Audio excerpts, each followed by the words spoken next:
dégg nga fiihaa nekk na ci bi téere boobu kutubun ay téere ay xatte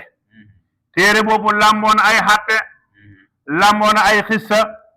lamboona ay waais ay waare mboolem lépp lamboona ko téere bi mooy jàngale naxu mooy jàngale balaaxa mooy jàngale xëroot mooy jàngale mantiq lépp mu ngi ci bi téere bi moo tax mu ne xayimatun téere boo xam ne bu jub la dégg nga wa ma tafarraqa tàqale ko wut alla seena gaa xam ne ootoo joxeef na alkitaaba téeri ñoom ñi joxoon téere te mooy tawreet ak linjiil tàqale ko huñ illa min baadi ma jaahum ludut gannaaw boo xamee ne dikkal na leen albayyinatu layu leer nañ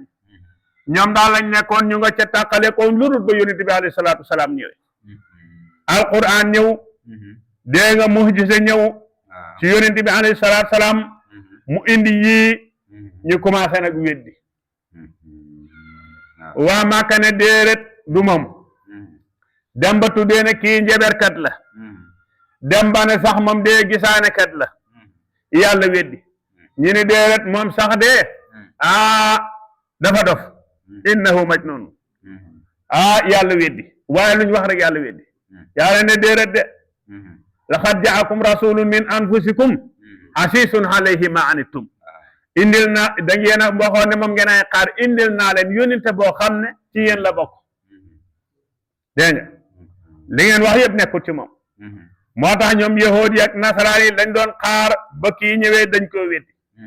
mu ni ilaa li ya'budu lu dul ñu jaamu ñoom allahu yàlla wa ma umiroo digeefut leen digalul leen ñoom seen téere yooyu mooy tawreet ak linjiil ilaa li ya'budu lu dul ñu jaamu